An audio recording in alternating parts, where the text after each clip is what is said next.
পরিণতি কি হবে সূরা লাহাবের ভিতরে আল্লাহ তাআলা এটি বলেছেন।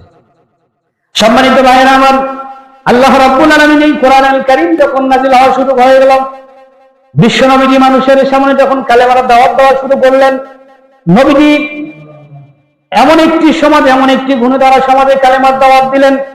আল্লাহ নবী মুহাম্মদ রাসূলুল্লাহ সাল্লাল্লাহু আলাইহি ওয়াসাল্লাম কোন এক প্রত্যুষে, কোন এক সকালবেলা উষার লগ্নে, নবীজি ওই সময়ের রসম রেওয়াজ রীতিনীতি ছিল, কোন ব্যক্তি যদি বিপদে পড়তো, মুসিবতে পড়ে যেত, পাহাড়ের চূড়ায় উঠে সকালবেলা বলতেন ইয়া সাবাহা, ইয়া সাবাহা, হে সকালবেলার জনতা।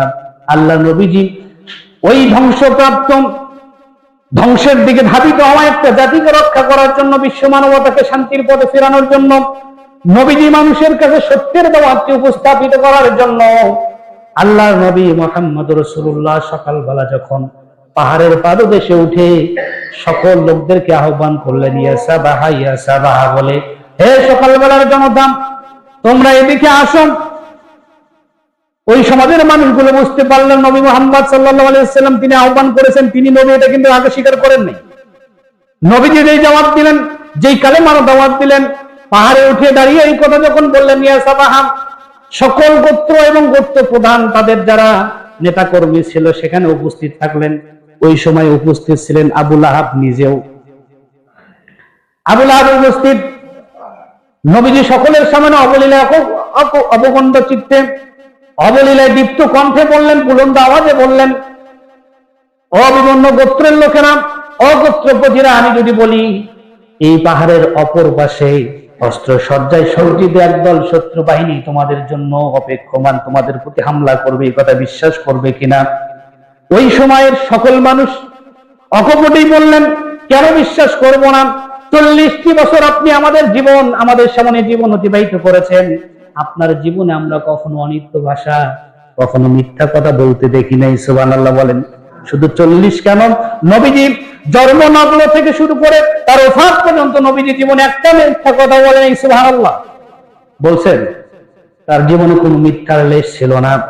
আল্লাহ নবী এই কথা বলার সঙ্গে সঙ্গে বললেন, তোমরা যদি আমাকে বিশ্বাস করো, আমাকে আলামিন মানাস সাদিক বলে বিশ্বাস করো, তাহলে আমি তোমাদের সামনে ঘোষণা দিলাম ইয়া আইয়ুহান নাস কুলু লা ইলাহা ইল্লাল্লাহ তুফলিহুন। তিনি এই কথা অকপটে বললেন, ইয়া আইয়ুহান নাস, হে মানুষ, কুলু লা ইলাহা ইল্লাল্লাহ তুফলিহুন, তোমরা আল্লাহর ইলাহ, তার সার্বভৌমত্বকে মেনে নাও। তুফলিহুন, যদি সফল হতে চাও। ইয়া আইয়ুহান নাস, আল্লাহ রাসূল সাল্লাল্লাহু আলাইহি ওয়াসাল্লাম বিশ্বজনীন এবং সার্বজনীন একটি দাওয়াত দিলেন, ইয়া আইয়ুহান নাস কুলু লা ইলাহা ইল্লাল্লাহ তুফলিহুন। তিনি বললেন, তোমরা মেনে নাও, বিশ্বাস করো, আল্লাহর উলুহিয়্যতকে মেনে নাও, তুফলিহুন, তোমরা সফল হয়ে যাবে। সুবহানাল্লাহ বলবেন না? আল্লাহ রাসূল সাল্লাল্লাহু আলাইহি ওয়াসাল্লামের কি অপরাধ ছিল? এই কথার দ্বারা কি কোনো দোষ প্রমাণিত হয়? না। আপনি পৃথিবীর যে কোনো ধর্মগ্রন্থ খোলেন, পৃথিবীর যে কোনো পুস্তক খোলেন, আল্লাহর সম্পর্কে, আল্লাহ পাকের অভিজ্ঞান পত্র, তার পরিচয় সম্পর্কে যে সুন্দর, তার মারিফাত, তার অভিজ্ঞান পত্র পরিচয় সম্পর্কে, তার একত্ববাদ সম্পর্কে পৃথিবীর সমস্ত ধর্মগ্রন্থ একমত। বিভিন্ন হিন্দুদের ধর্মগ্রন্থ, আমি এটি একাধিকবার আপনাদেরকে বলেছিলাম যে সকল ধর্মগ্রন্থে, বিশেষ করে বেদে দেখবেন এক মেবা দ্বিতীয়াম,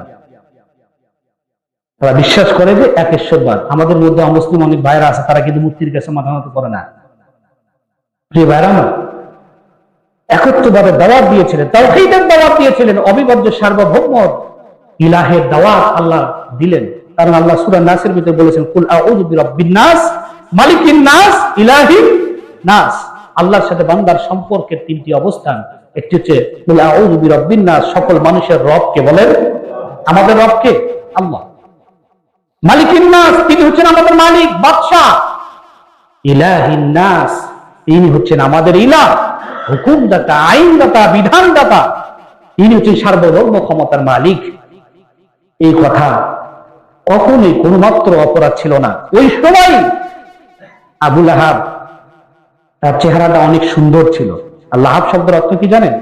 ওই যে প্রত্যুষে সকালবেলা উষার লগ্নে দেখবেন যখন সূর্য উদিত হয়, একদম লালিমা লাল রং ধরে যখন ওঠে, মানে সূর্যের কিরণটা ছড়িয়ে যায় না ওই সময় না, তার ঠিক পূর্ব মুহূর্তে সূর্য যখন লাল হয়ে ওঠে, দেখতে খুব দীপ্ত, খুব সুন্দর মনে হয়। আবুল আহাবের চেহারাটাও এমন সুন্দর ছিল। এই জন্য সুবহানাল্লাহ বলে লাভ নাই। আবুল আহাব এত সুন্দর থাকার পরে তার পরিণাম এবং পরিণতি কি হয়েছে ইসলামের বিরোধিতা করার কারণে খেয়াল করুন। আবুল আহাব এত সুন্দর ছিল, সুঠাম সুদর্শন চেহারাটা। হ্যাঁ, Allah is beautiful and he loves beauty, আল্লাহ নিজে সুন্দর, তাই তিনি সুন্দরকে পছন্দ করেন। তবে হ্যাঁ, ইসলামের বিরোধিতা করলে শেষ পরিণাম এবং পরিণতি কি হয় খেয়াল করুন। চেহারা সুন্দর ছিল, দেখতে খুব সুঠাম ছিল, অনিন্দ সুন্দর, পরিণতি কি একটু একটু অপেক্ষা করে আমি বলতেছি ইনশাআল্লাহ। ওই সময় আবুল আহাব তিনি এই কথা শুনে মুহাম্মদ সাল্লাল্লাহু আলাইহি ওয়াসাল্লাম যখন এই কথা বললেন, বলার সঙ্গে সঙ্গে বললেন, ভাতিজা তুমি কি এই কথা বলার জন্যই এই প্রতুষ্যী আমাদেরকে আহ্বান করেছে? বলছে হ্যাঁ, এই কথা বলার জন্য আমি এখানে আপনাদেরকে ডেকেছি, আহ্বান করেছি। আল্লাহ রাসূল সাল্লাল্লাহু আলাইহি ওয়াসাল্লাম তার দেহ মোবারক ওই সময়ে প্রথম আল্লাহ রাসূলের প্রতি আঘাত হওয়ার সূচনাটা ওই দিনে হয়েছিল। আবুল আহাব জমিন থেকে একটা লস্কার মানে একটা পাথর নিয়ে আল্লাহ রাসূল সাল্লাল্লাহু আলাইহি ওয়াসাল্লামকে আঘাত করেছিলেন। নাউজুবিল্লাহ বলবেন না? আঘাত করে বলেছিলেন, ও ভাতিজা মুহাম্মদ তুমি এখান থেকে ধ্বংস হয়ে যাও।